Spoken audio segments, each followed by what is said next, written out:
ठाण्यात बेकायदा फेरीवाल्यांविरोधात भाजपच्या महिला नगरसेविकांनी जांभळी नाका येथे भाजी, फळे आणि सुकी मच्छी विक्री करून अनोखे आंदोलन केले. प्रशासन कारवाई करत नसल्याचा आरोप करत त्यांनी संताप व्यक्त केला. नम्रता कोळी, मृणाल पेंडसे, प्रतिभा मढवी आदींनी कठोर कारवाईची मागणी केली. कोर्ट नाका ते स्टेशन दरम्यान वाढलेल्या गर्दीमुळे नागरिकांना त्रास होत असल्याचे त्यांनी सांगितले. आंदोलन सुरू होताच फेरीवाल्यांमध्ये पळापळ उडाली. अतिक्रमण विभागाची गाडीही घटनास्थळी दाखल झाली. बाहेरील फेरीवाल्यांवर कारवाई करावी अशी मागणी नगरसेविकांनी केली. अनेक वर्षापासून आम्ही फेरीवाले या विषयावरती जीव तोडून बोलतोय. दिवसेंदिवस अनधिकृत फेरीवाल्यांची संख्या वाढते. स्थानिक फेरीवाल्यांना आमचा विरोध नाहीये, पण जे बाहेरून येऊन फेरीवाले इकडे बसतात, जागा अडवतात आणि त्याचा नागरिकांना त्रास होतो, त्याच्या विरोधातलं हे आंदोलन आहे. आणि प्रशासनाला जाग यावी, त्यांना थोडी तरी लाज शरम वाटावी आणि रेग्युलर कारवाया व्हाव्यात आणि हा प्रॉब्लेम कायमचा सॉल्व्ह व्हावा, यासाठी आज एक अनोखं आंदोलन आम्ही इकडे करतोय.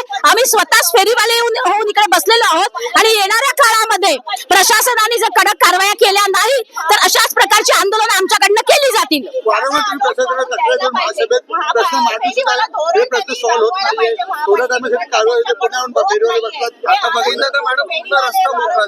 तेच आहे, ही एक चेन आहे. म्हणजे याच्यामध्ये काही अधिकारी किंवा कर्मचारी पण असतील आणि एक चेन आहे. म्हणजे काय, महापालिकेची जागा कोणीतरी एक गुंड ती जागा भाड्याने देतो, हप्ते घेतले जातात असा आमचा आरोप आहे. आणि चेन कुठेतरी संपुष्टात यावी, हे सगळं बंद व्हावं, कारण ठाणेकर अतिशय त्रस्त आहे त्या फेरीवाल्यांमुळे. आणि म्हणूनच आम्ही आज एक अनोखं आंदोलन करतोय की प्रशासनाला जाग यावी, त्यांचे डोळे उघडावेत आणि त्यांनी कडक कारवाया करून अनधिकृत फेरीवाल्यांचा विषय कायमचा ठाण्यात संपावा, यासाठी आज आम्ही इकडे आलेलो आहोत.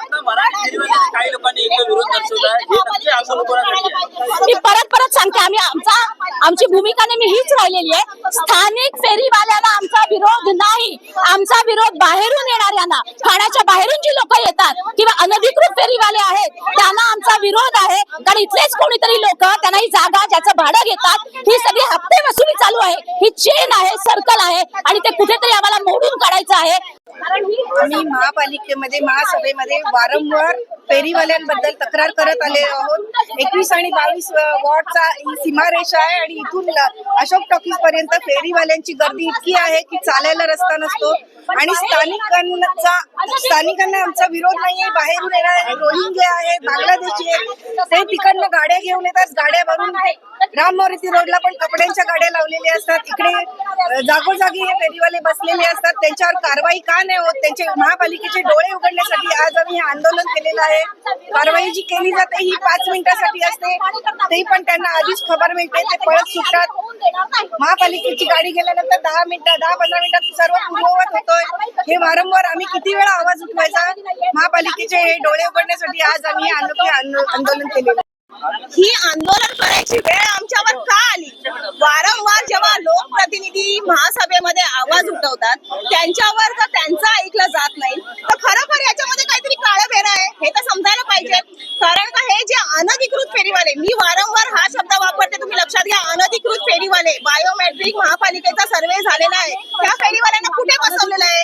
दाखवतील, महापालिका प्रशासनाने दाखवायला पाहिजे त्यांना जागा कुठे अलॉट केलेली आहे. पण नाही, हे जे अनधिकृत फेरीवाले येतात, जे बाहेरून, त्यांची संख्या तुम्ही बघायला जाल तर बायोमेट्रिक सर्वे झाल्यानंतर यांची संख्या जवळजवळ 5 पट 10 पटीने वाढलेले आहेत. आणि यांचा आता कोण आहे, कोण यांना बसवतं? कारण का, हे जे फेरी आम्ही जेव्हा आवाज उठवतो तेव्हा हे जे कारवाई केल्याचे, अतिक्रमणची कारवाई केल्याचे, जो आम्हाला नाटक करतात, सीन क्रिएट केला जातो, त्यांचा माल उचलतात. कोणाचा फोन येतो त्यांना दाखवावं, त्यांनी सांगावं प्रशासनाने का त्यांना कोणाचे फोन येतात आणि कोणाच्या फोनच्या वरून ते त्यांचा माल सोडला जातो. त्यांच्याकडून दंड कारवाई उचलली जाते का?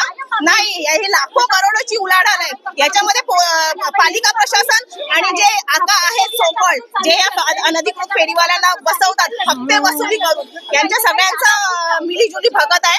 आणि त्याच्यामध्ये आम्ही ही कारवाई, आमचं हे आंदोलन असं चालूच राहणार आहे जोपर्यंत याच्यावर काही ठोस कारवाई केली जाणार नाही.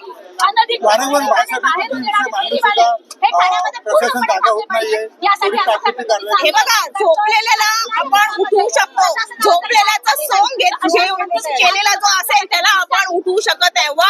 वारंवार आम्ही सगळ्या भाजपाच्या नगरसेविका या अतिक्रमणा फेरीवाल्यांवर विरुद्ध आम्ही आवाज उठवलेला आहे, पण त्यांच्यावर काही कारवाई केली. आम्हाला तोंड वर्षापूर्वी फक्त ही अतिक्रमणची गाडी एकदा जाते आणि परत येतच नाही. ते काय फक्त टोपल्या उचलून सगळे ते फेरीवाले आहे ते निघून जातात. कारण का त्यांच्यावर कोणाचा तरी वरद हस्त आहे, त्यांना कोणाची भीतीच नाहीये.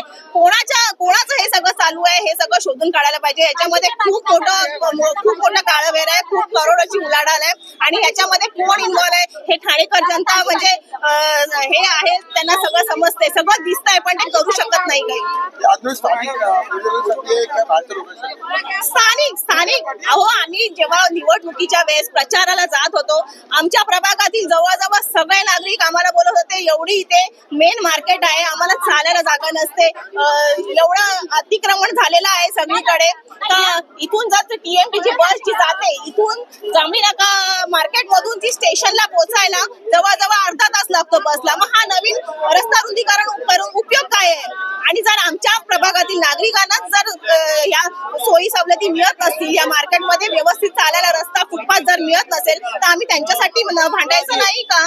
जे आमचे इकडचे जे स्थानिक जे फेरीवाले आहेत त्यांच्यासाठी आम्ही आवाज उठवायला नको का? आणि योग्य स्थितीने योग्य पद्धतीने बायोमेट्रिक सर्वे झाला पाहिजे आणि आमचे जे आहेत फेरीवाले इकडचे स्थानिक त्यांना न्याय मिळाला पाहिजे असं आमचं